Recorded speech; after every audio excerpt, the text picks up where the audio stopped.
Okay, so hello everyone and welcome to our first session. That is totally, we are going to do the revision of all the basic concepts that will be needed for your DSA. Okay, so that is why I've named the session as the revision conundrum, because revision of those basic topics are very important. चाहे फिर आप data structures पढ़ रहे हो, चाहे examples कर रहे हो, या एल्गोरिदम सीख रहे हो, या हैकर रैंक पे क्वेश्चन सॉल्व कर रहे हो, अगर आपके बेसिक्स क्लियर है तो उससे होता ही है कि even if you are not able to understand an algorithm at first, but अगर आपके पास उस एल्गोरिदम का सोल्यूशन है, if you sit down with it, you will see कि उसमें एरेज यूज हुए हैं, उसमें पॉइंटर्स यूज हुए हैं, उसमें स्ट्रक्चर्स यूज हुए हैं. तो अगर आपको एरे पॉइंटर स्ट्रक्चर, छोटी छोटी चीजें, फंक्शंस ये आती होंगी, then you will be able to make sense of what is written inside of that code. ठीक है, तो बेसिक्स क्लियर करना इसीलिए जरूरी है क्योंकि अगर किसी और ने कोड लिख दिया है तो उसको समझे कैसे. And before we start, I would just like to point one thing, when King Ptolemy asked Euclid, I need to learn mathematics, I want to learn geometry, is there any easier way to learn it? So Euclid simply replied with one thing, there is no royal road to geometry. इसका मतलब क्या है? We can simply apply the same thing for programming also, or for data structures and algorithms also. There is no royal road to learning data structures and algorithms. आपको books read करने पड़ेंगे, आपको tutorials देखना पड़ेगा. अगर आपको नहीं समझ में आता है, then you will have to go back and read again. Because see, for the past 50-60 years we have progressed a lot, and we have progressed because of how we are storing our data. कितने efficient तरीके से आप अपने data को store कर रहे हो, and कितने आप जो आप एक्शंस परफॉर्म कर रहे हो, जो आप एल्गोरिथम्स डेवलप कर रहे हो, उसको आपने कितना एफिशिएंट बनाया है. Our world has dependent on only two things: how efficiently are we storing the data and how efficiently are we manipulating the data. And it is not at all tough. It will be tough if you don't practice, but it will be like पूरी तरह से easy नहीं हो जाते data structures algorithms, but it is manageable if you keep practicing a lot. ठीक है? So let us start with our actual session. Just tell me if my screen is visible to you. I am presenting my screen now. मेरा screen दिख रहा है सभी को? Can you just answer in the chat? Yes, no? Okay. So before we actually begin, I would like to tell you two things. The first thing is I want the session to be interactive. इसका मतलब ये है, in the course of the session I'll be asking you some questions. उसको बस answer करते जाना in the chat whenever I ask those questions. Why is that important? Because programming या data structures या algorithms, कोई भी चीज़ है, ये solo activity नहीं है. If you want to improve upon your code, if you want to improve upon your algorithms, you'll have to show it to 10 different people. You'll have to discuss your code. You'll have to find out effective ways of solving the same problem. तो वही चीज होता है during learning also. So I'll be asking you some questions. उसको answer करते जाना. We'll have a healthy discussion, and then discussions में we'll try to understand the concept. ठीक है? So before the topic for this session, अभी जो afternoon में session हो रहा है, we are going to focus on understanding arrays. ठीक है? But before we go on to arrays, I would like to ask you one question. Can you tell me in the chat what is the bread and butter of all computation? ठीक है, जितने भी computations होते हैं उसका bread and butter क्या है, मतलब उसके लिए जरूरत किसकी है? If I want to perform any computation, what are the things that I need? Yes, एक तो हो गया डेटा. तो अगर मैंने आपको डेटा दे दिया तो कंप्यूटेशन हो जाएगा. Yes, memory. ठीक है, डेटा की जरूरत पड़ेगी, मेमोरी की जरूरत पड़ेगी, and what else do I need? Yes, I need to perform some operations over it. That means I need some steps, या I can say I need some instruction. ठीक है, तो जो भी कंप्यूटेशन हम लाइफ में करने वाले हैं, they will revolve around these three things. आपको अगर आप डेटा के ऊपर काम कर रहे हो, you need to understand 5 things about data. Data कहाँ से लेना है, way to get data from. ठीक है, डेटा कैसे लेना है, हाउ टू गेट डेटा. ठीक है, उस डेटा के साथ क्या करना है, do you want to manipulate it, do you want to just store it, what to do with that data. Then how to store that data, do you want to store it using an array, do you want to store it using some other form of a data structure, how do you want to store it, and finally where to store it. ठीक है, these are the 5 questions that are very important with respect to data. Similarly, memory. ठीक है, and your steps or your instructions, जिसको हम generally बोलते हैं algorithms. So these 3 things are the bread and butter of any computation. ठीक है, but memory, steps, इन सभी का क्रक्स जो है वो डेटा के ऊपर डिपेंड करता है, डेटा एंड मेमोरी बेसिकली, कि जो डेटा जिसके ऊपर आप काम कर रहे हो वो मेमोरी में स्टोर कैसे हो रहा है exactly, how are we collecting that data, how are we manipulating that data, it is very important for us to understand that. So let us start our discussion today with understanding what is memory. ठीक है, अब आप अगर general terms में देखोगे, you can say that अगर आपकी जो फिजिकल मेमोरी है, you can say that it is divided into grids. ठीक है, you can simply say that your physical memory is divided into grids. Each grid is of 1 byte. ठीक है, each grid is of 1 byte. There could be n number of bytes depending के आपकी memory कितनी ज्यादा है. ठीक है, you can have a 4 GB memory, you can have 64 GB memory. आज के टाइम पे तो टेराबाइट्स में मेमोरी चलती है. But if you really want to visualize it, you can understand like ये जो मेमोरी है, these are actually grid. Each grid can store 1 byte of data and each grid has a specific address. So let us say this address is 0, this address is 1, this address is 2, 3, 4, 5, 6, 7, ऐसे करते करते every location inside of my memory has got some address.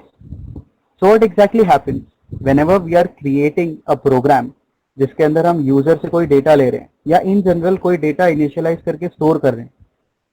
So where will it get stored? It will get stored inside of a memory. That means depending upon the size of the data, it will occupy some blocks. For example, if you have an integer data type, तो integer या तो 2 byte की memory ले सकता है या तो 4 byte की मेमोरी ले सकता है depending upon your compiler. So if your integer is taking 2 bytes of memory, that means 2 blocks will be occupied. If your integer, let us say, is taking 4 bytes of memory, that means 4 contiguous blocks will be occupied. And each block has got an address. Why is it important to have an address? Because then how will you go to that box? मैंने एक integer store तो कर लिया, उसको 2 blocks की space they the. But if I want to use that integer, I should know where that integer has been stored. And therefore, every block over here has got a specific address. ये चीज clear है सबको? Answer in the chat, yes, no? ठीक है, okay, very simple stuff. But one thing which we have to understand is कि जब आप programme लिखते हो, ठीक है, आपने एक प्रोग्राम लिखा, लेट अस से to add 2 numbers a and b and store it inside of another number c. जब आप इस प्रोग्राम को एग्जीक्यूट करते हो तब एग्जैक्टली मेमोरी कैसे यूटिलाइज होती है, let us have a look at that. So देखो, जो भी आप प्रोग्राम लिख रहे हो, let us say you are writing your program and you store it as a .c file. अगर आप सी प्रोग्रामिंग में लिख रहे हो, if you are writing a Python script, you will store it as .py. अगर आप जावा में लिख रहे हो तो .java. ठीक है, जो भी आपने प्रोग्राम लिखा है, this is your hard disk drive. Hard disk में आपका ये आपका प्रोग्राम स्टोर्ड है. ठीक है, what happens is when you compile your program and when your program has to get executed, तो जितने भी सारे एग्जीक्यूशन कंप्यूटेशन होते हैं वो सब होते हैं आपके रैम के अंदर या आपके मेन मेमोरी में. ठीक है, so let us say that this is your main memory. So what will happen? The program that you have stored will first get loaded inside of the main memory. So main memory is divided into 3 basic parts. This one part is only utilized for storing your program and therefore it is called as code section.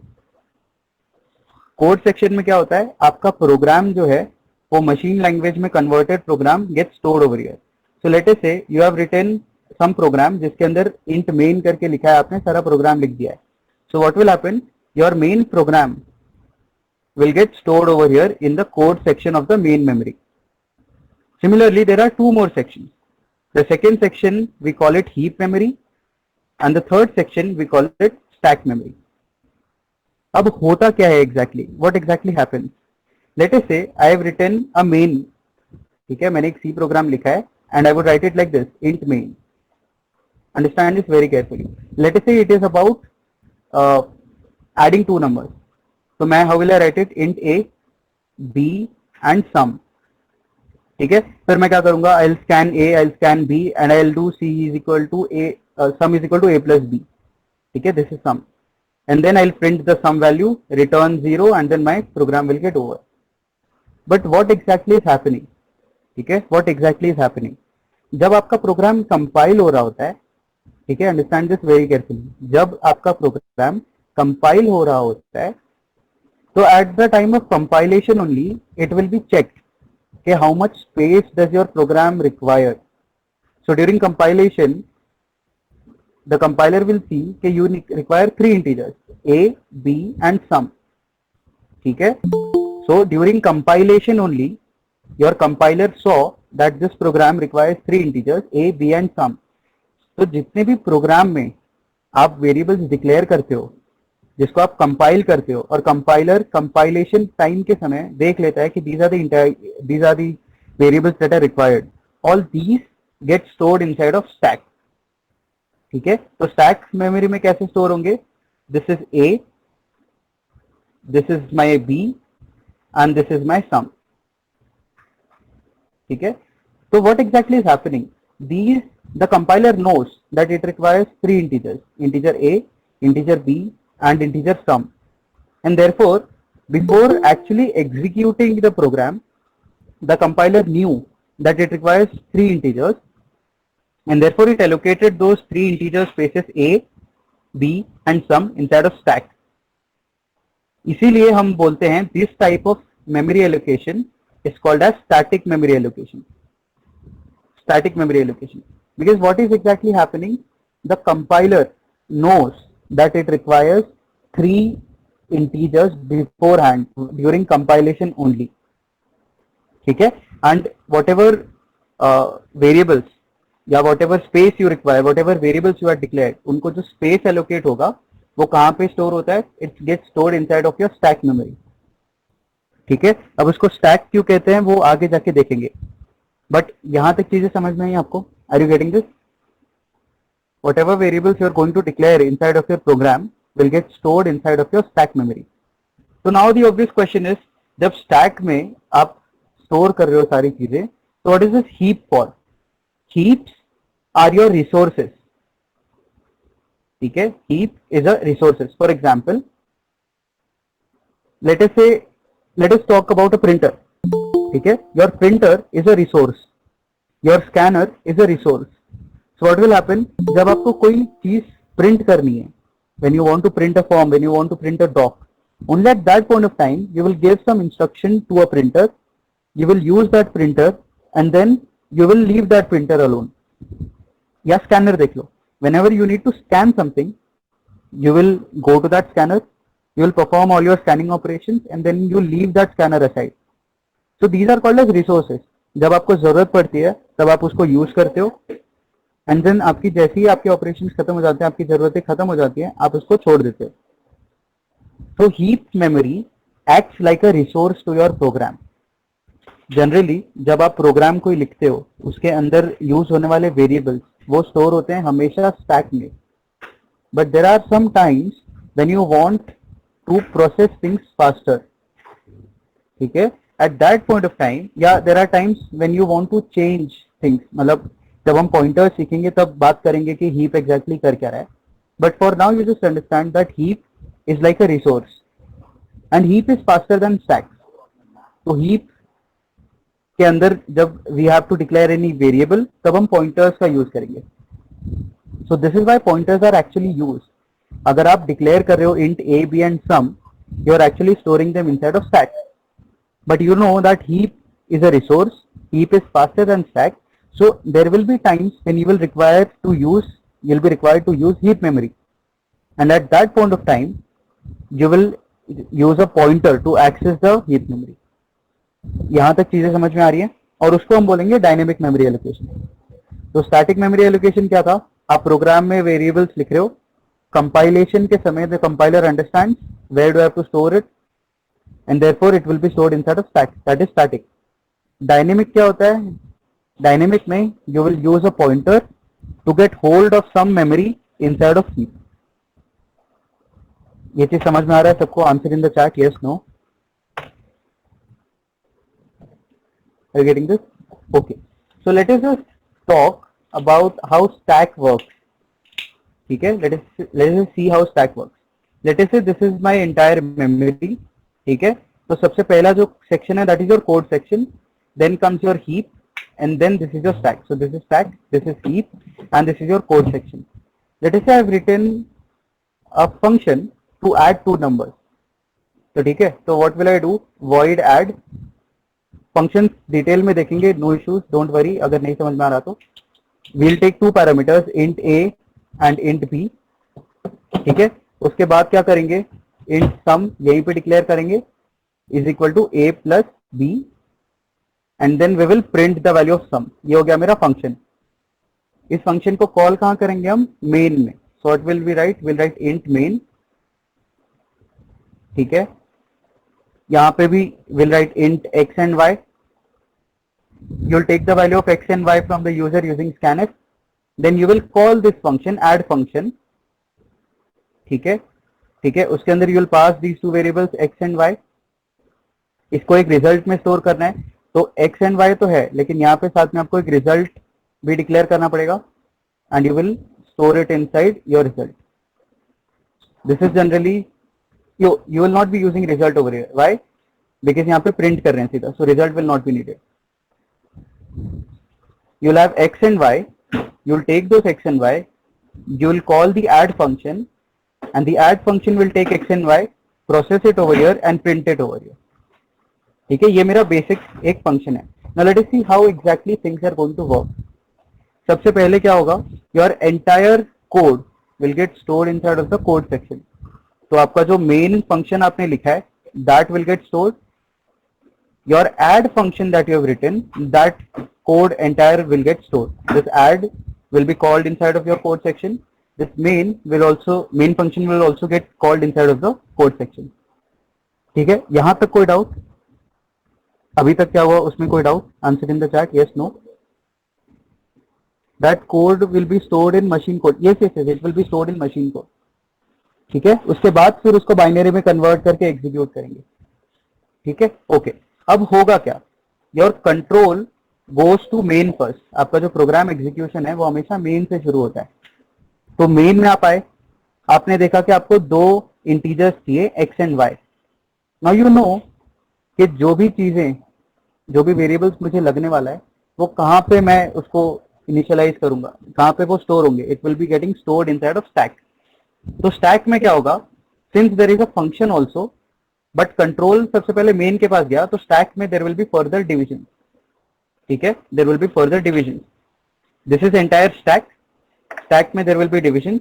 The first division will be for main. ठीक है, this first division will be for main. यहाँ पे क्या होगा, main में basically आप इतना समझ लो कि मेन फंक्शन में जितने भी आपने वेरिएबल्स यूटिलाइज किए हैं वो यहाँ पे स्टोर होंगे. सो स्टैक के अंदर मेन में, since you need x and you need y, so x will be created over here and y will be created over here. उसके बाद क्या हो गया, उसके बाद you will call this add function and you will pass the parameters x and y. तो x and y जाएंगे यहाँ पे, a के जगह पे x चला जाएगा, b के जगह पे y चला जाएगा. But what exactly is happening? You are storing the value of x inside of a, you are storing the value of y inside of b. तो ये a और b कहाँ से आए? Obviously, you will need to create another section to store all the variables of add function inside of stack only. So यहाँ पे क्या होगा, there is an x, there is a and there is b, and also you have declared a sum variable. तो यहाँ पे sum. ठीक है, so what exactly is happened? Let us say जब आप स्कैन कर रहे थे वैल्यूज, तो x की वैल्यू लिया आपने 10, y की वैल्यू लिया आपने 20. सो x के अंदर स्टोर्ड है 10, y के अंदर स्टोर्ड है 20. फिर आपने क्या किया, यू कॉल्ड द फंक्शन. जब फंक्शन कॉल हुआ तो कंट्रोल यहाँ पे फंक्शन के पास आया. x के जगह पे a है, y के जगह पे b है. सो a में x की वैल्यू 10 स्टोर हो जाएगी, b में y की वैल्यू 20 स्टोर हो जाएगी. फिर the sum will be calculated as a plus b. So 10 plus 20 30. उसके बाद क्या होगा, दिस फंक्शन एंड्स. ये फंक्शन खत्म. तो जैसे ये फंक्शन खत्म हुआ, the memory allocated to this function will also be taken away from it. Then what will happen? Again control will come back to main. फिर main खत्म हो जाएगा. तो जैसे main खत्म होगा, वैसे main को allocated जितनी memory है वो भी खत्म हो जाएगी. Are you understanding this? Answer in the chat, yes, no.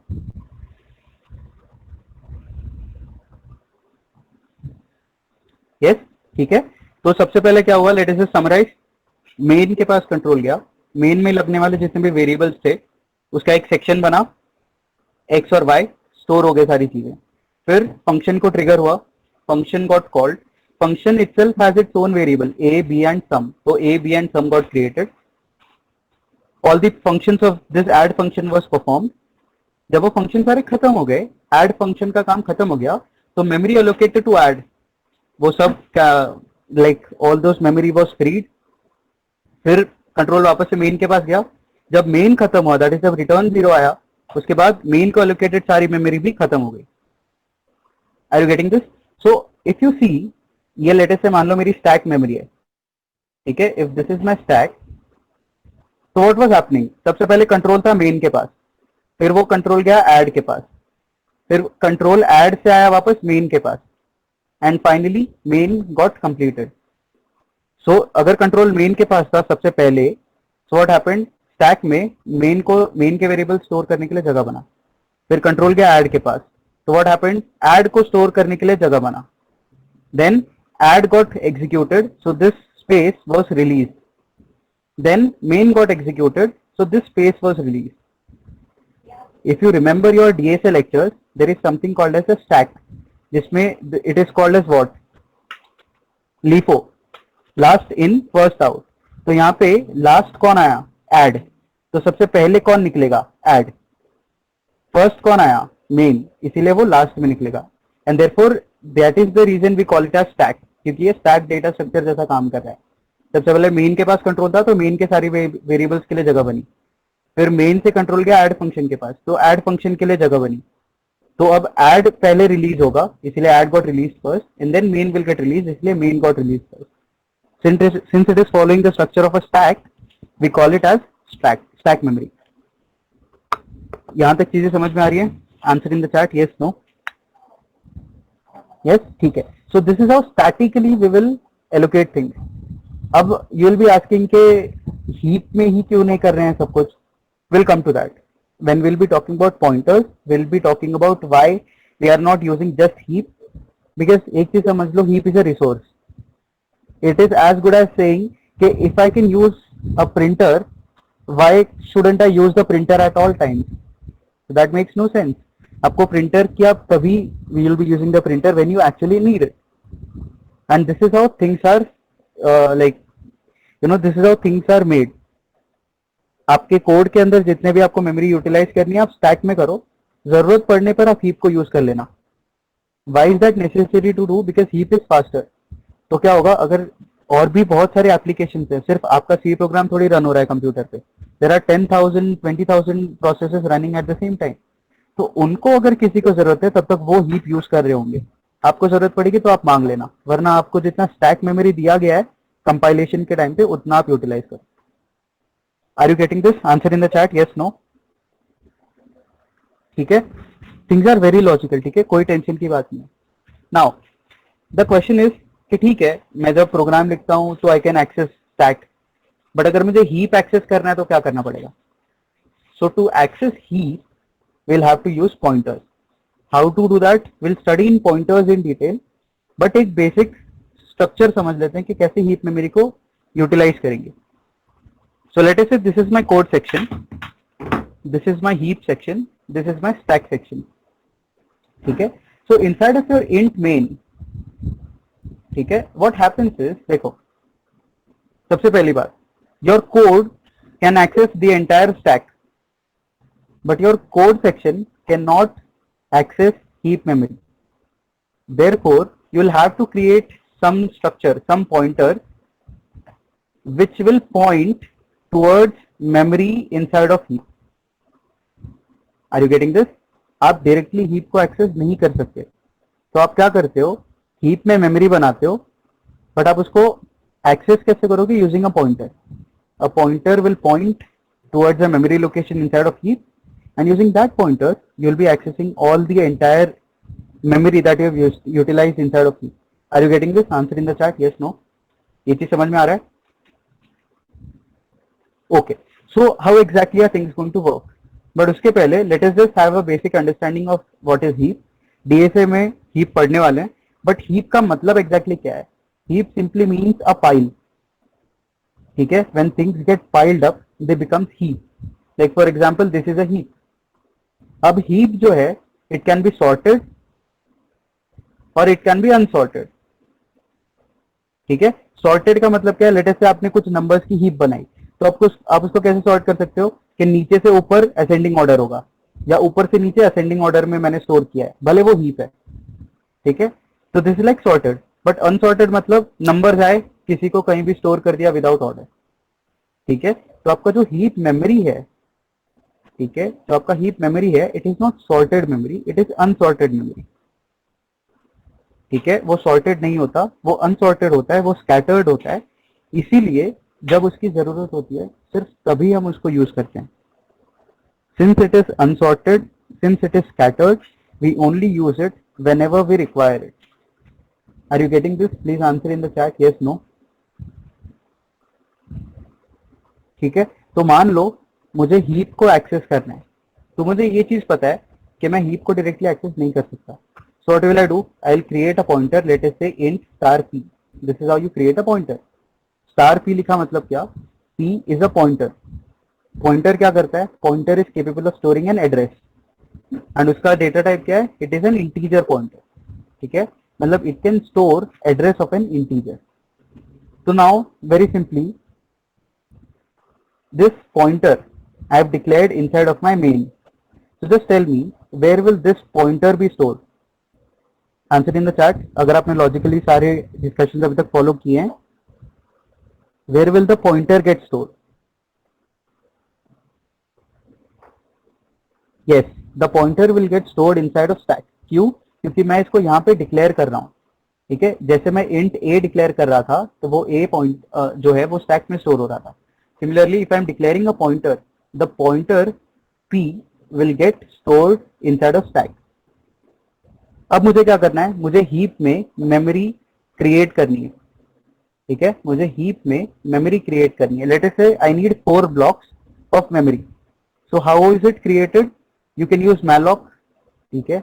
You can use malloc और you can use calloc, calloc, ठीक है? Let us first see how to do that in malloc. जब हम पॉइंटर्स पढ़ेंगे तो कैलॉग भी देख लेंगे, ठीक है? तो malloc में हम करते क्या है? And see now I don't want you to रटोफाई things, I want you to think very logically. आप स्टैक में बैठे हो, आपको क्रिएट करना है हीप में memory. So what should be the first question that you will ask? अगर मैं आपके पास कल को आया और बोला कि मुझे पैसे चाहिए, so what is the first question that you will ask? Yes Gaurav, very good. Size of memory. If I tomorrow come to you and ask you कि मुझे पैसे दे दो, so you will ask कितने पैसे चाहिए, ठीक है? Similarly, if there is a pointer sitting there and if you are telling the C program that I want to access some memory inside of heap, you will have to give कि आपको कितने memory का access चाहिए, आपके memory का size क्या है. Are you able to follow this discussion? Answer in the chat yes no. Yes, very simple. ऐसे समझ लो, your heap is a resource. मतलब आपका एक बहुत अच्छा दोस्त, you want to, आपको थोड़े पैसों की जरूरत है, you want to borrow some of his resources. What will you do?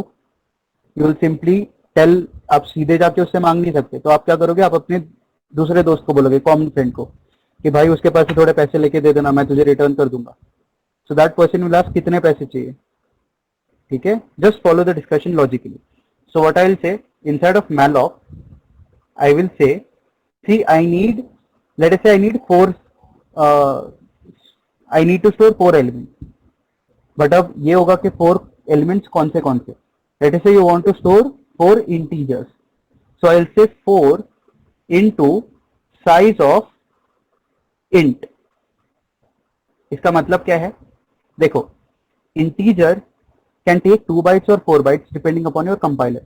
So what you are saying is, whatever the size of integer is in my compiler, if it is 2 bytes and I want to store 4 integers, so give me 4 into 2, 8 bytes of memory. If your compiler is taking 4 bytes to store an integer and you need 4 integers, you will say 4 into 4, 16 bytes of memory. So you are saying, give me the number into size of each individual.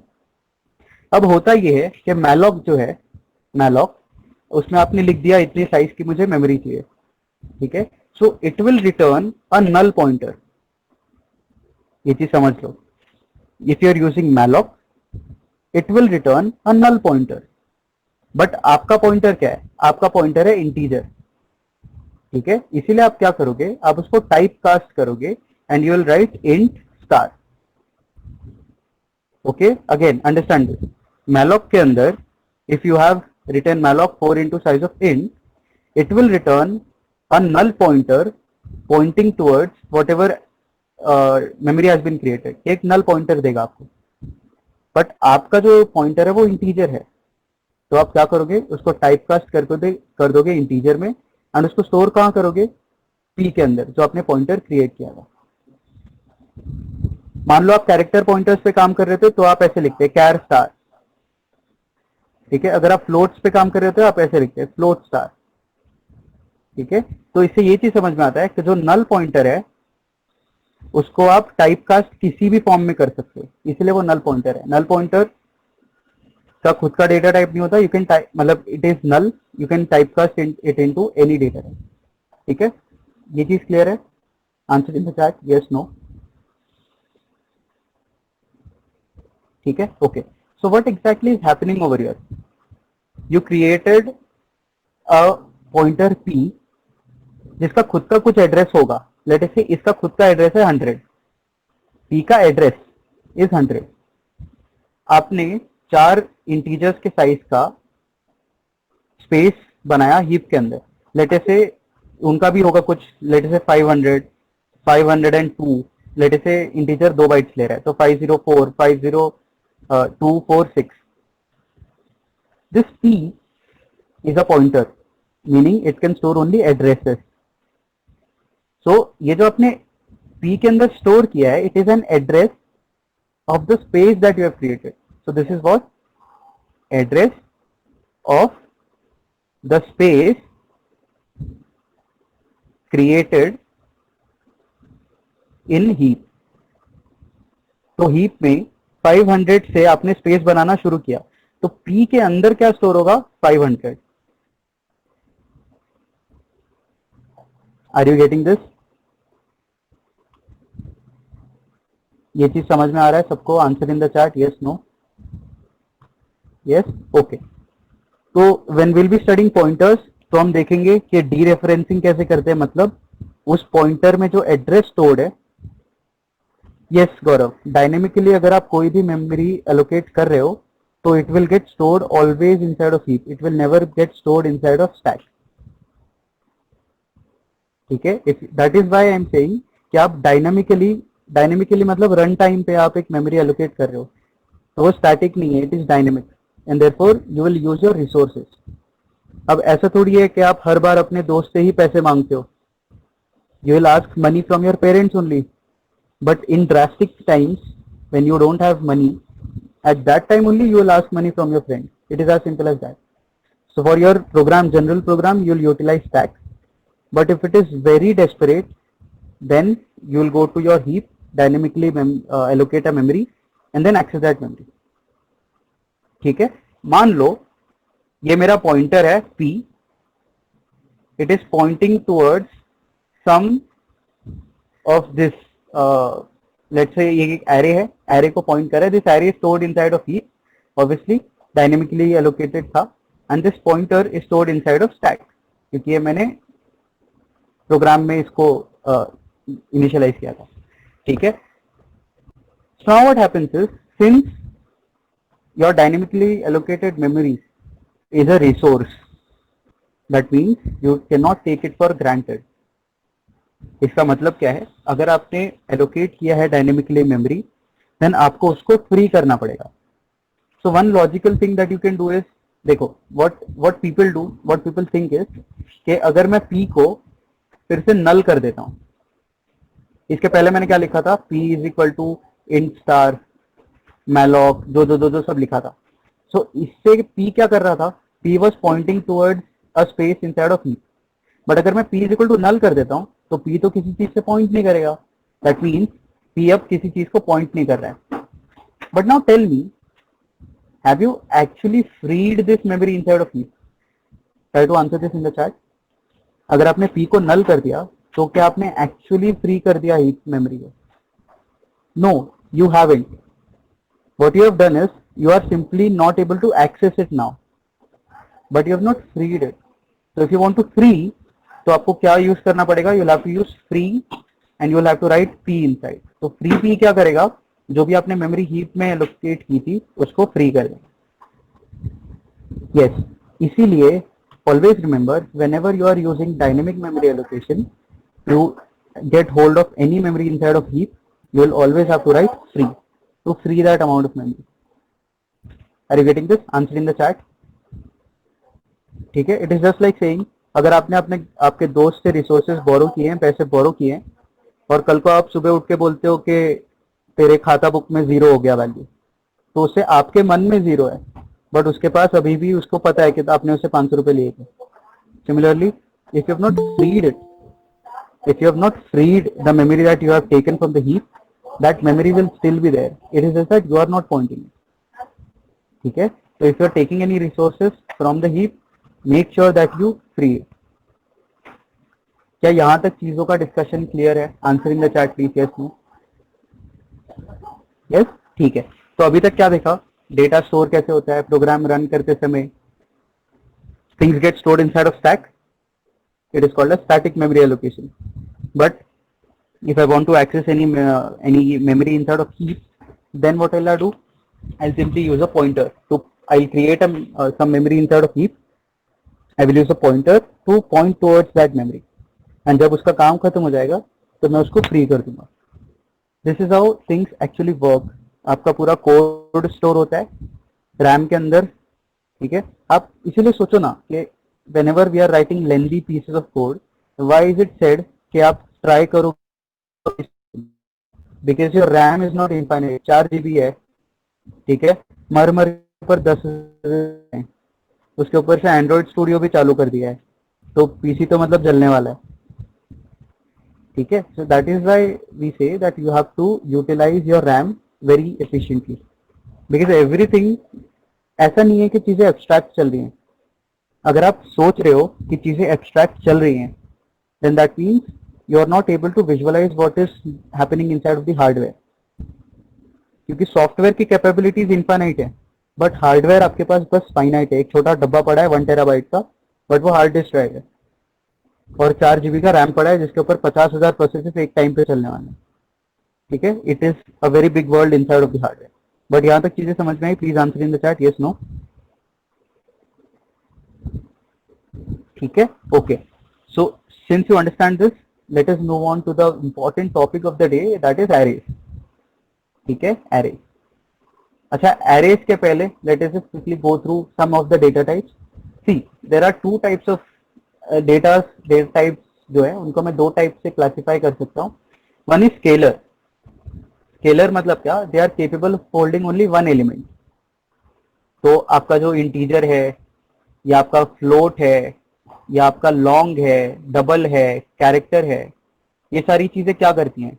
एक element को store कर सकती हैं. उनके पास capacity एक element को store करने की है. इंटीजर बोला तो एक इंटीजर, इसके अंदर या तो 5 स्टोर होगा या तो 10 स्टोर होगा. 5 और 10 दोनों साथ में स्टोर नहीं होंगे. Similarly for float, for long character, double, long float, जितने भी चीजें सोच सकते हो सब जगह. एंड देयरफॉर वी रियलाइज कि यार we require a method to store things collectively. ठीक है. We needed aggregate data types. So 2 of the most used aggregate data types, one is array, ठीक है, and other is structures. ठीक है. Structures के ऊपर शाम को बात करेंगे. तो स्केलर्स जो हैं, इंटीजर, फ्लोट, कैरेक्टर, डबल, ये सारी they can store only 1 element of 1 data type. Arrays क्या है, या aggregate data types, arrays and structures, they can store 1 और मोर एलिमेंट्स, 1+ एलिमेंट्स. ठीक है. तो अब आते हैं, बात करते हैं. Now let us actually start the discussion on arrays. कि एरेज क्या है? See, arrays is basically a collection of elements which are of the same data type. ठीक है, which are of the same data type. इसका मतलब क्या है? Let us see. Let us say A is an array जिसके अंदर मैंने ये नंबर स्टोर किए हैं 2, 3, 4. So this is a collection of elements of same data type integer. Let us say B is an array जिसके अंदर मैंने दो नंबर स्टोर किए हैं 1.4 and 3.1. So this is a collection of numbers having same data type. What is the data type? Float. या अगर आप strings की बात करो, so let us say C is a string जिसके अंदर मैंने लिखा है hello. So HELLO and then a \0. So this is what? String is a collection of elements having the same data type, that is character. ठीक है, तो array क्या होता है? Array is a collection of elements. All of the elements have the same data type. Now the question that could come inside of your mind is why? Why do we require an array? यार scalars तो हैं अपने पास. Array अगर आप declare कर रहे हो 5 integers के लिए, तो आप एंड ऑफ द डे क्या कर रहे हो? आप 5 इंटीजर्स ही स्टोर कर रहे हो. तो अगर मुझे 5 इंटीजर्स ही स्टोर करना होता तो I could simply write int I1 I2 ऐसे करते करते I5. या अगर मुझे 5 फ्लोट सेव करने होते तो मैं ऐसे लिख देता float F1 F2 F3 F4 F5. So can you think and just answer in the chat, why do you think were arrays required? Okay, Gaurav is saying to store it consecutively. Okay, और कोई reason हो सकता है?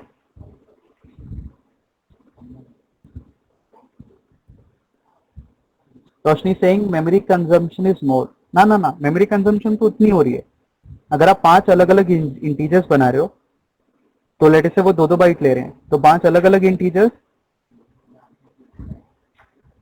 Sainath is saying reduce the number of variables. What Sainath is trying to say is to make it easier for us to get hold of all the collection of elements by using only one name.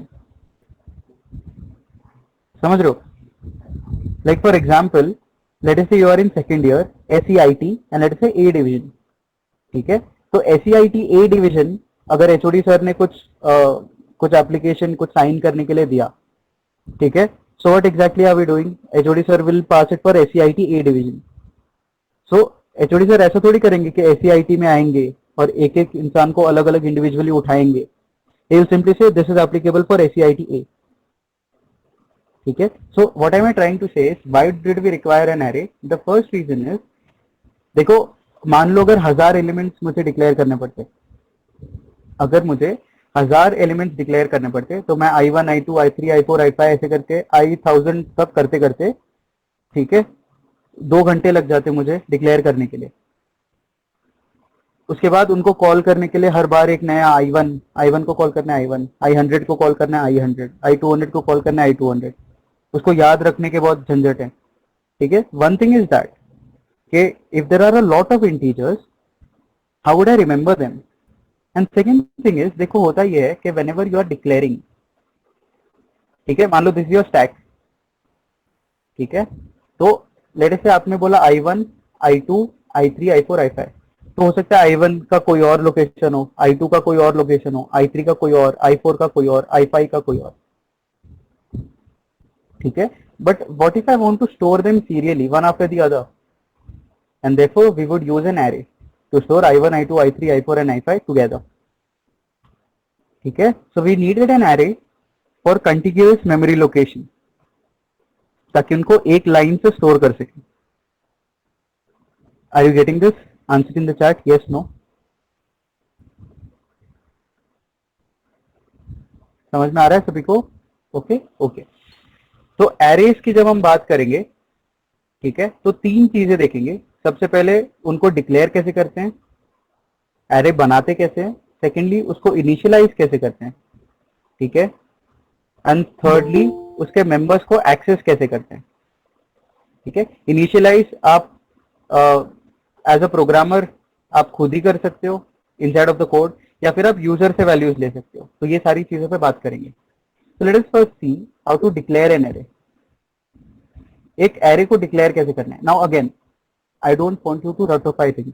I want you to logically understand things. See, array is a collection. Okay, array is a collection of elements of same data type. तो अगर मैंने कुछ array बनाया है, it is a collection of elements of same data type, which means there will be one common data type which will be applicable for all these elements, and therefore you will first have to write the data type. Then there will be some name. Her variable का नाम होता है, so इसका भी कुछ नाम होगा, so there must be some name. तो डेटा टाइप के बाद आप लिखते हो नेम, एंड देन आपको एरे चाहिए, collection of some number of elements. So you have to tell what is the size of the elements, कितने साइज का आपको एलिमेंट्स चाहिए. So this is how you declare an array. You write a data type, you write the name of the array, and you write inside of square brackets, you write the size, and then finally end it with a semicolon. So for example, if I say int a of 10, इसका मतलब क्या है? A is an array of 10 integers.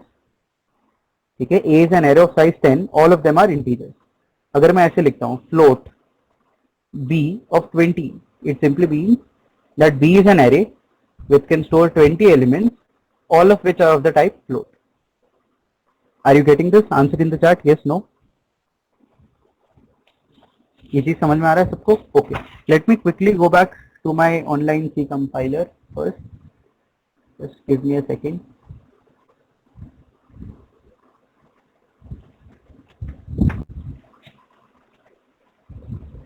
Okay, एक second.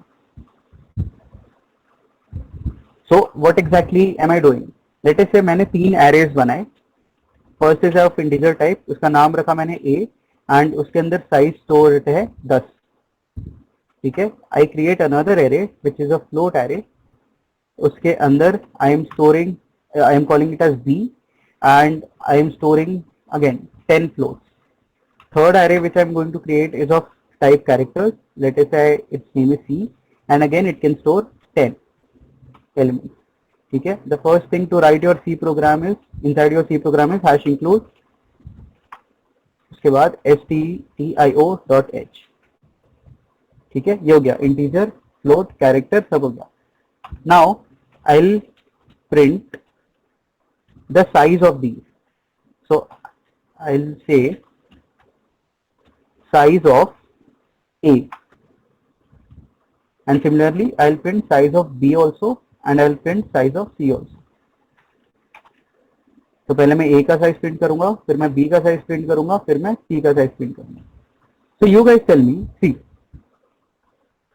just to give you a heads up, integer in my compiler, in my system, takes 4 bytes to store. I am storing 10 such integers. So what should be the size of A? Can you answer in the chat? Yes, 40. Float takes 4 bytes to store. I am storing 10 such floats. So if I try to print the size of B, it simply means कितना 40 आएगा फिर से. Characters take 1 byte to store. There are 10 such characters, and if I print size of C, what should be the answer? 10. So let us run this code and see if that is actually the case. ठीक है, so what exactly is happening? 40, 40, 10. तो मैं क्या print कर रहा हूँ basically? What I am saying is, if I have initialised an array of 10 elements, that means I have initialized 10 contiguous memories. Every block, every element is of the type integer. Therefore, when I finally called the size of A, it would be 10 into 4, 40. यहाँ तक चीजें समझ में आई? Array को declare कैसे करते हैं? ठीक है, okay. So it is very important to know what is the data type of that array, what is the name of that array, and what is the size of that array. And size is very important. देखो, अगर मैंने C को बताया ही नहीं कि size क्या है, अगर मैंने C को बताया ही नहीं कि इसका साइज क्या है, if I just write this, then what will happen? If I try to run this, तो यहाँ पे मुझे एरर आएगा. Why? The error is array size is missing in A. Why is that happening? Let us go back to our discussion of how things are stored inside of memory. ठीक है, ये है मेरा कोड, ये है मेरा heap, ये है मेरा स्टैक. अगर मैंने बस उसको लिखा कि इंट इंटीजर टाइप के A नाम का एरे बनाओ, बट उसके अंदर मैंने साइज नहीं दिया, तो the compiler will not know how much size do I need inside of stack. वो पूछेगा क्या साइज क्या है exactly. Are you getting the error? Answer in the chat. Yes, no. ठीक है, yes, okay. So there are two ways to solve this. या तो size आप इधर बता दो, but there are times when you will realise कि यार I need to take size input from the user. ठीक है, तो एग्जैक्टली इन प्रैक्टिस हम करते क्या है, we use a very simple thing, we use something called as hashtag define.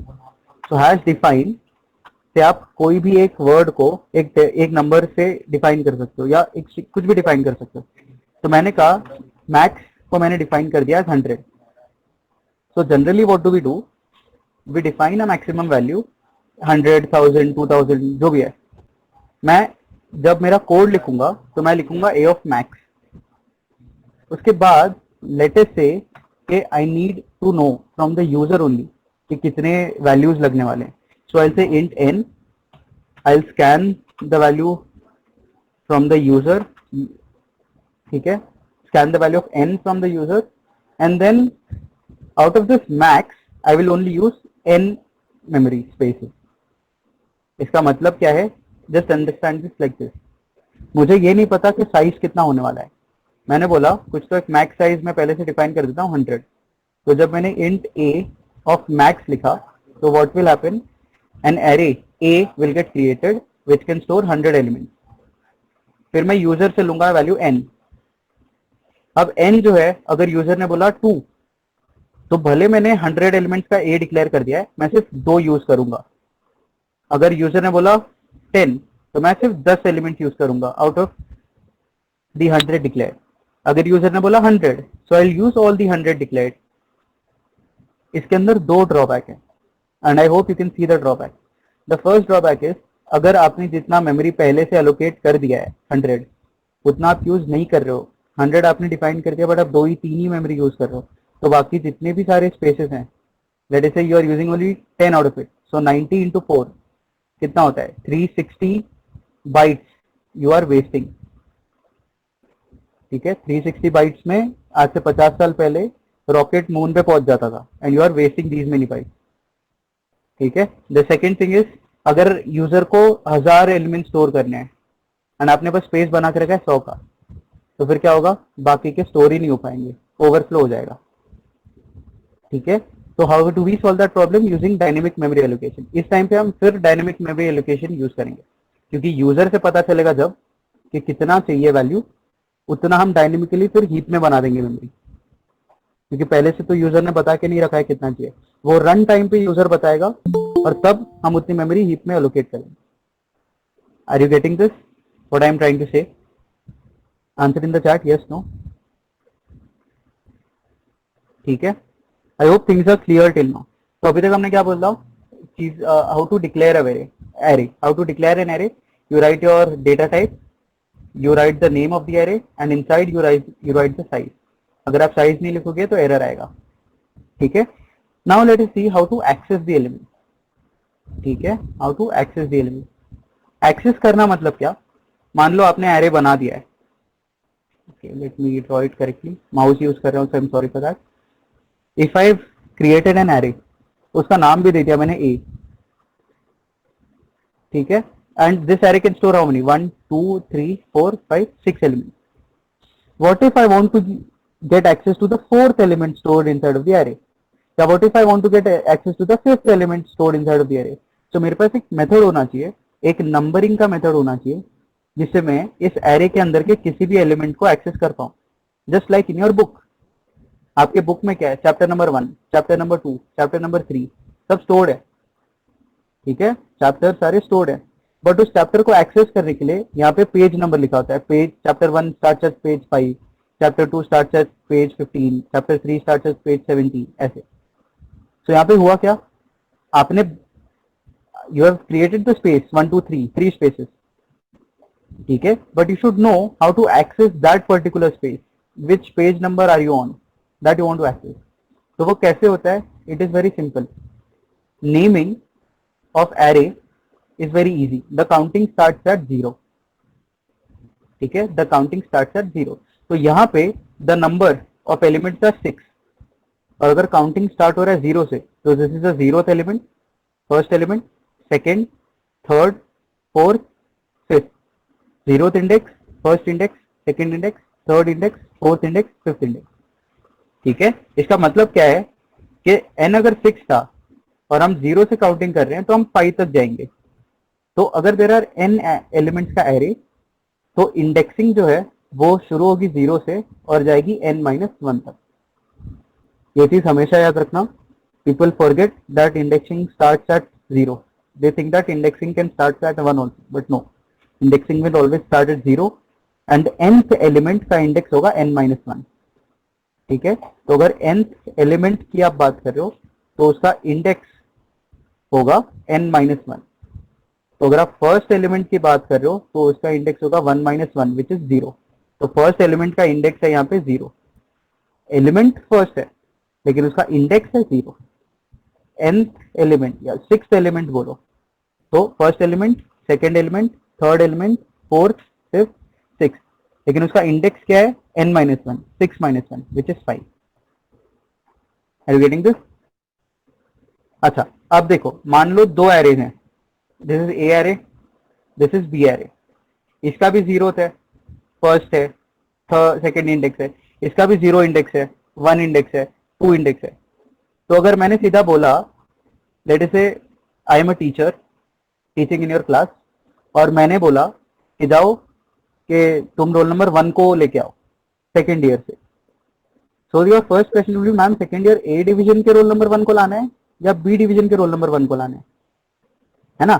तो therefore just giving the roll number, just giving the index is not enough. You will have to say get inside of the array A and उसके अंदर का get hold of index value. ठीक है, so to access any element of any index of any array, you will write the array name and then in the bracket you will write the index of that which you want to access. Are you getting this? Answer in the chat, yes, no.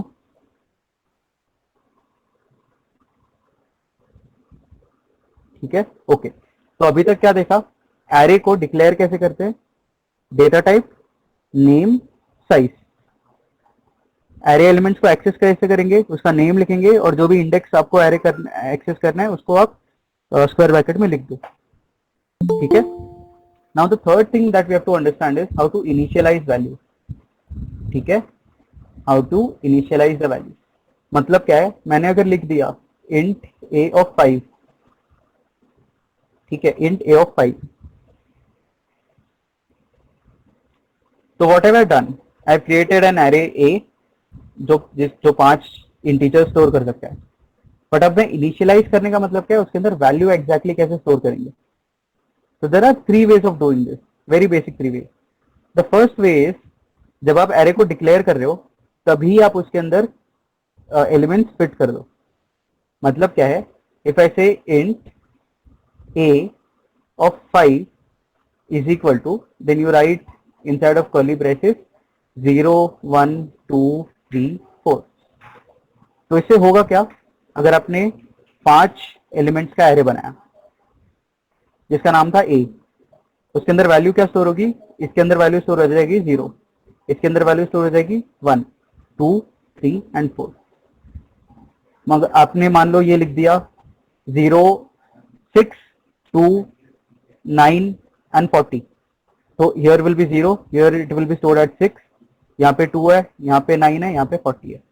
So one way of initializing is write it like this। ठीक है, जब आप array declare कर रहे हो तभी आप लिख दो।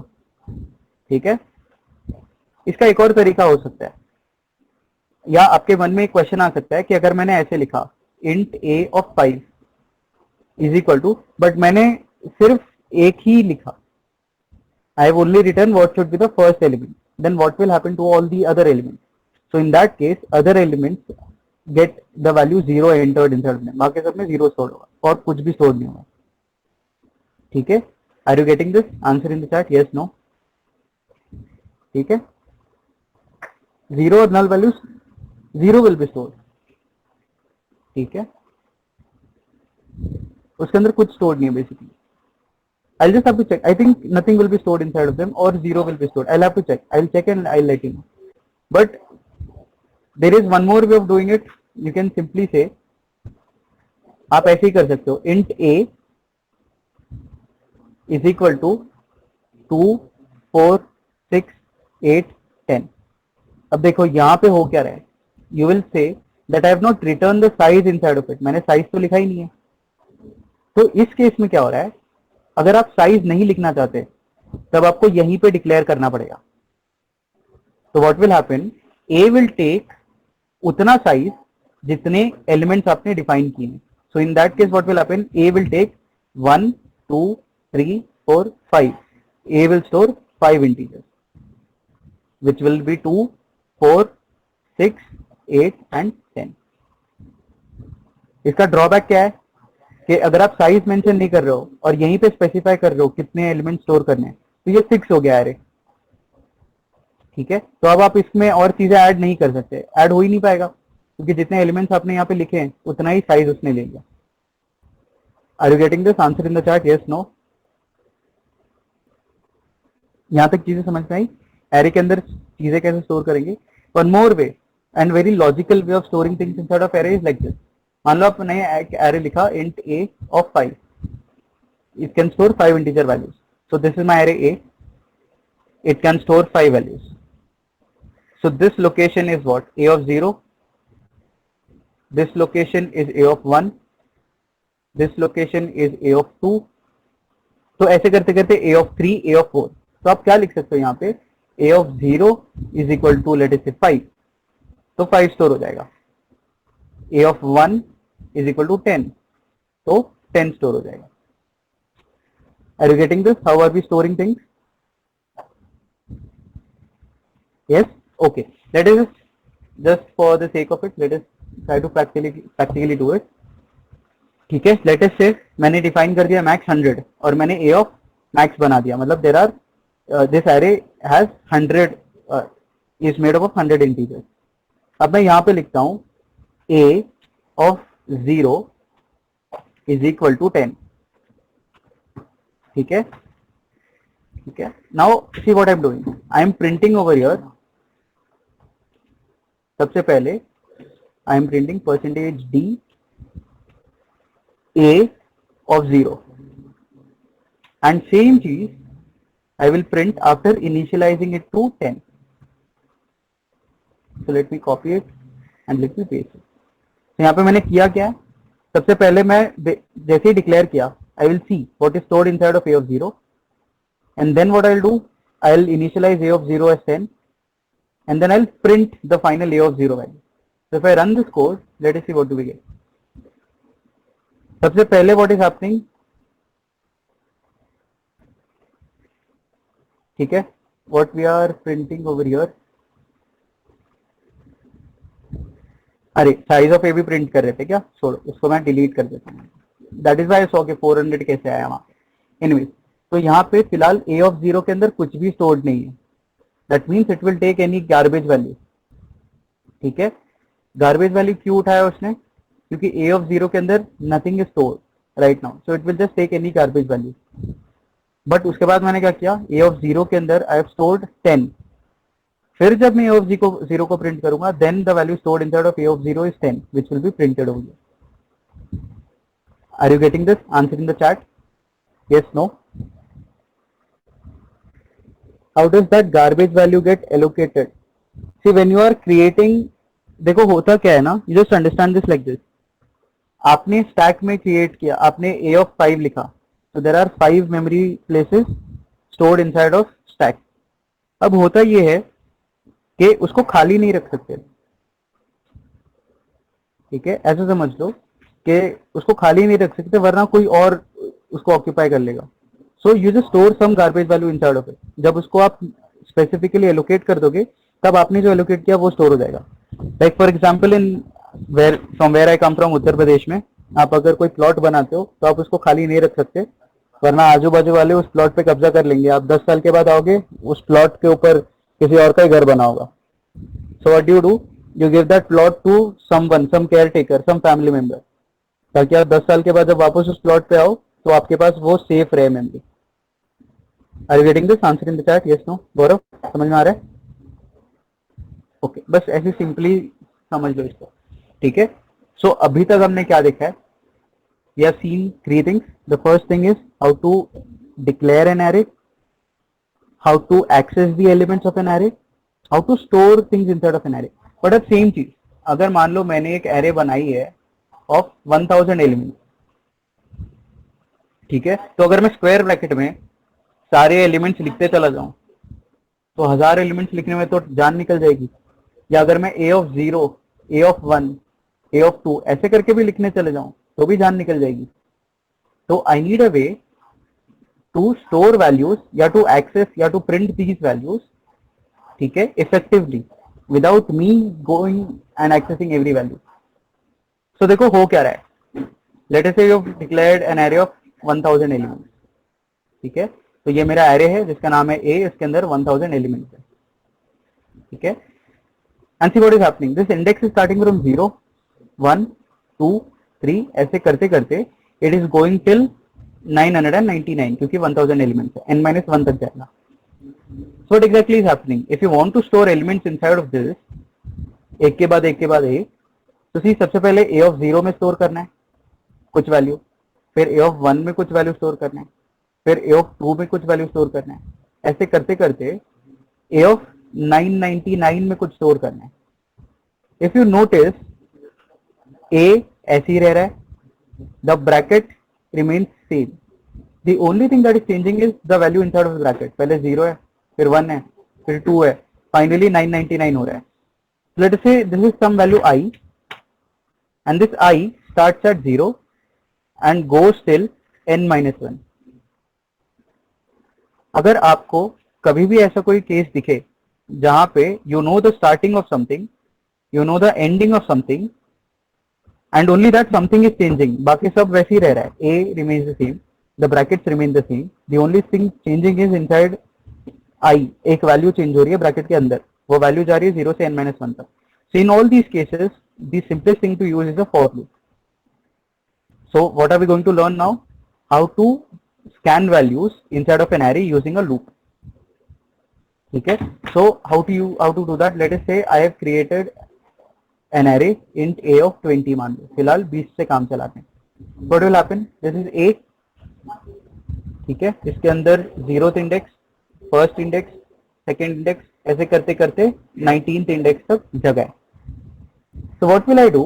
I will declare an integer I which will be used for counting. For loop में अगर आप for यूज कर रहे हो तो आपको काउंटिंग के लिए एक वेरिएबल डिक्लेयर करना पड़ता है. Let us say that variable is I. So what will I say? For I is equal to 0.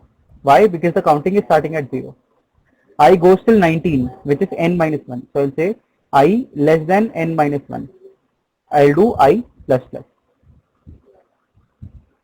ठीक है, I is equal to 0, I less than n-1, I plus plus. And inside what will I write? See what do I have to do? अगर मुझे एक ही element user से लेना है, I'll use scanf. But here I don't want to take only one element. I want to take one specific element. So I need to take a of ith value. I की value 0 है तो a of 0 low. a of 0 मतलब this value. I की value 1 हो जाएगी तो a of 1. I की value 2 हो जाएगी तो a of 2. Similarly I की वैल्यू 19 हो जाएगी तो a of 19.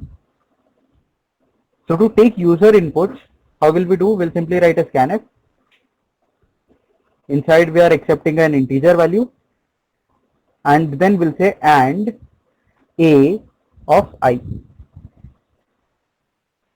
So what exactly is happening over here? यहाँ पे हो क्या रहा है? I की जो वैल्यू है will shift from 0 से n-1. तो I की वैल्यू पहले 0 है, फिर 1 है, फिर 2 है, सिमिलरली n-1 तक जाएगी. जब I की वैल्यू 0 है तो you are taking and a of 0. जब I की वैल्यू 1 है तो you are taking and a of 1. जब I की वैल्यू 2 है तो you are taking and a of 2. Similarly, end of the day, what you will be taking? The last element and a of n-1, which is 19 over here. Are you getting this? How do we scan values inside of an array? ये चीज समझ में आया सभी को? Answer in the chat, yes, no. ठीक है. Similarly, if you want to print the value stored inside of an array, very simple thing. Again, a for loop. So it's a for I is equal to 0, I less than n, I plus plus, what will you do? You'll simply print, so you'll say printf, ठीक है, percentage d, and then you'll simply print the a of ith value. Are you getting this? Answer in the chat, yes, no. यहाँ तक चीजें समझ में आ रही हैं सभी को? Please answer in the chat, yes, no, yes, okay. So now देखो, एरेज में जो आप लोगों को समझना था वो इतना ही था. You had to understand how arrays are declared, how values are stored into it, how can you access some values, इतना ही था. अब एरेज को यूज करके जो चीजें होंगी that will B talking about in detail in the further coming lecture. इसका मतलब क्या है? जब आप सर्चिंग करते हो या जब आप बाइनरी सर्च कर रहे हो या जब चीजें आप सॉर्ट कर रहे हो तो आप क्या करोगे? आप एलिमेंट्स को स्टोर करोगे एरे में, एंड उसी एरे के अंदर आप कुछ ऑपरेशंस, कुछ एल्गोरिथम्स परफॉर्म करोगे to sort the elements of that array. Are you getting this? आपको इस सेशन में, रिवीजन सेशन में इतना ही समझना था कि एरे कैसे काम करता है, एरे की इंडेक्सिंग कैसे हो रही है. अब जब आपने इंडेक्सिंग सीख लिया तो you will be able now to go to that index, yeah, to go to some other index, compare the both values and then do some operations. Are you getting this? Answer in the chat, yes, no. ये चीज समझ में आ रहा है? तो एक example या दो एग्जाम्पल आज कर लेते हैं उसका, just so that you get a feel of what we are trying to do, ठीक है. एंड बाकी के सारे एरेज रिलेटेड एग्जाम्पल्स हैं, वो जब स्पेसिफिकली एरेज की बात करेंगे, डेटा स्ट्रक्चर्स में एरेज की बात करेंगे, searching, sorting, all those things, तब वहां पे एरेज इन डेप्थ पढ़ेंगे. अभी बस रिवाइज कर रहे थे. सो let us say you have this question that, let us say this is an array A which contains some integers, ठीक है, कुछ इंटीजर्स वो स्टोर कर रहा है. What do you have to do? You have to find a value called as key. You have to find the value called as key. तो एक naive approach क्या होता है? बहुत सिंपल सा एक नाइव अप्रोच ये है कि आप फर्स्ट एलिमेंट पे स्टार्ट करो, की और a ऑफ 0 को मैच करो. This is index 0, this is 1, this is 2, finally this is index n-1. One naive approach for searching is what? आप a ऑफ 0 को और की को चेक करो, मैच हुआ तो आप बोलो कि हाँ भाई मैच मिल गया. मैच नहीं हुआ तो आप फिर की को a ऑफ 1 के साथ चेक करो. मैच हुआ तो बोलो ठीक है मिल गया एलिमेंट. मैच नहीं हुआ तो आप आगे वाले एलिमेंट के साथ चेक करो, ठीक है. So this is a very naive method of searching some key inside of an array. But इसका प्रॉब्लम क्या है? The problem is very simple. क्या है कि मान लो देर आर 5000 एलिमेंट स्टोर और मुझे जो ढूंढना है वो एकदम लास्ट में बैठा है कहीं. सो मेरा जो फॉर लूप है वो 0 के लिए चलेगा, उसको नहीं मिला, 1 के लिए चलेगा, उसको नहीं मिला. इतने सारे स्टेप्स, ठीक है, करने के बाद फाइनली 4999 इंडेक्स पे उसको की मिल रहा है.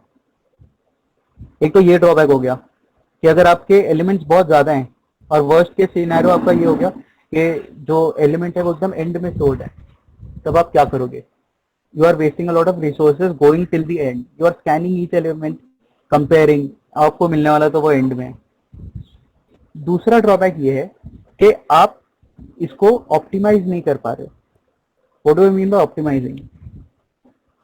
कि if you are running this first time, तब आपको पता चला अगर कि मेरा जो एलिमेंट स्टोर्ड है लास्ट में एकदम, अगर आप उसको सेकेंड टाइम भी रन करोगे तब भी आपका एलिमेंट आपको लास्ट में ही मिलने वाला है. There is no way in which you are optimizing your code. For example, let us say you have a book shelf, there are 10,000 books. आपने एक बुक निकाली पढ़ने के लिए, बहुत ऊपर पड़ी थी वो बुक कहीं, तो क्या जब आप उस बुक को रखने जाओगे तो क्या आप उसको वहीं ऊपर रखोगे? No, you will keep it somewhere where it is accessible. क्यों? क्योंकि प्रोबेबिलिटी की अगर बात करें तो अगर मैंने उसको आज एक्सेस किया है तो प्रोबेबिलिटी बहुत ज्यादा है कि मैं उसको रिसेंट 2-3 दिन में फिर से एक्सेस करने की कोशिश करूंगा. ये चीज समझ पा रहे हो? Are you understanding this? ठीक है. For example, let us say you wanted to fill some form, ठीक है, you wanted to fill some form. तो अगर आपने आज गूगल फॉर्म्स को एक्सेस किया है, व्हाट विल गूगल से? ठीक है, Abhijit has accessed Google forms for the first time today. मैंने सेकंड डे भी एक्सेस किया, okay Abhijit has access Google form for the second time, मतलब उसको रोज जरूरत पड़ रही है। मैंने 50 दिन लगातार गूगल फॉर्म्स को एक्सेस किया। सो what will happen, 51st day मैं जैसे ही जी प्रेस करूंगा, सबसे पहला रिकमेंडेशन मेरे को आएगा, that will be of the forms. Why? Because Google has optimised my search. Google कह रहा है अगर तू उसको 5 बार कंटिन्यूअस अगर एक्सेस कर रहा है, मतलब प्रोबेबिलिटी बहुत ज्यादा है कि तू छठवीं बार भी करेगा। But here nothing like that is happening. If my element is present on the 4999th location, if I'm running the code for the second time, if I'm trying to search for the second time, वो फिर से मुझे 4999 पे ही मिलेगा। Like for example, I can just show you the example right now. If I go to my browser, ठीक है, बहुत basic, अगर मैं H दबाता हूँ, the first thing that I get is HackerRank का डैशबोर्ड, ठीक है, एंड देन इट विल, सबसे पहले ये आएगा। व्हाई? बिकॉज हैकर रैंक पे I have been very active, क्योंकि मेरा एक सेशन चल रहा है हैकर रैंक वाला। बट उसके बाद क्या है, whatever the recent searches that I have made, for example the first search that I made was Haskell family of programming languages, second search was handshake problem, third is how much time does it take for Facebook to review your picture, ठीक है। उसके बाद आज से 50 साल पहले किया हुआ सर्च हॉटस्टार का, that is there. So what exactly is Google search doing? It is optimizing the search. जो बहुत बार तुमने सर्च किया है उसको सबसे ऊपर रखेगा वो, जो फिर उसके बाद वो recent searches को रखेगा कि अगर तुमने कल किया तो शायद तुम आज भी कर लोगे। Are you getting this? Yeah, if I try to press Y, the first thing that I'll get is YouTube, and the second thing that I'm getting is YouTube to MP3. The third thing that I'm getting is YouTube to MP4. Are you getting this? Please answer in the chat yes, no. तो आज क्या सीखा है? आज arrays सीखा है। Arrays को access कैसे करते हैं, उसमें एलिमेंट स्टोर कैसे करते हैं, उसके अंदर से एलिमेंट्स एक्सेस स्कैन कैसे करेंगे, प्रिंट कैसे करेंगे, वो सारी चीजें। बट जब डेटा स्ट्रक्चर्स एंड एल्गोरिथम्स में एरेज की बात करेंगे, तब हम ये बात करेंगे कि एरेज में स्टोर्ड एलिमेंट्स के सर्च को कैसे इंप्रूव किया जाए, एरेज के अंदर स्टोर्ड एलिमेंट को सॉर्ट कैसे किया जाए, एरेज के अंदर स्टोर्ड एलिमेंट को सॉर्ट करके सर्च कैसे किया जाए।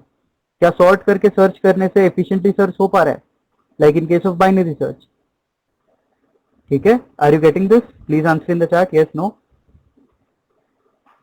तो अगर आपको एरेज नहीं पता तो आप एरेज को यूज करके चीजें ऑप्टिमाइज नहीं कर सकते।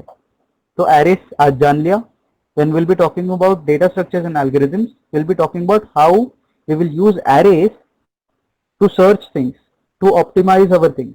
Are you getting this? ठीक है, तो I hope you understood things, at least 1D array समझ में आ गया। Will also be talking about 2D arrays. 2D arrays मतलब क्या, you can store row value and column value साथ में, ठीक है। तो वो सारी चीजें जब हम डेटा स्ट्रक्चर्स में एरेज की बात करेंगे तब बात करेंगे। But I hope you understood and I think you knew also, ये सारी चीजें पहले से पता थी, how to declare things and how to access the array and how to store elements inside of the array, but it was a revision so that the next time that you start working with array, majority of the times I've seen people, वो बैठते हैं data structures algorithms पढ़ने, but फिर सामने structure आ जाता है, फिर वो पीछे जाते हैं स्ट्रक्चर पढ़ने की कोशिश करते हैं कि स्ट्रक्चर एग्जैक्टली होता क्या है, फिर देखते हैं यार स्ट्रक्चर में तो एक्चुअली पॉइंटर यूज हो रहा है, तो वो पीछे जाते हैं कि पॉइंटर एग्जैक्टली कैसे काम करता है, उतने में दिन चला जाता है, एंड फिर next day they again start with the algorithm, again go to structure, again go to pointer, दिन चला जाता है, and they are never able to learn the actual thing which is data structure, ठीक है। तो data structure को समझने के लिए, डेटा स्ट्रक्चर जिन बेसिक चीजों से बना है उसका रिवीजन होना बहुत जरूरी है। So just make sure that arrays अगर कभी आए तो एरेज का सिंटैक्स मत भूलना। स्ट्रक्चर्स के बारे में शाम को बात करेंगे आज, तो स्ट्रक्चर्स का सिंटैक्स मत भूलना। Logically I will explain what is happening, so you will never forget that, I know, but anyways you will have to keep practicing, ताकि जब आप एक्चुअल डेटा स्ट्रक्चर या एक्चुअल एल्गोरिथम पढ़ने बैठो तब आपको पीछे घूम के ऑल द वे ये समझने ना आना पड़े कि पॉइंटर एग्जैक्टली कैसे काम कर रहा है।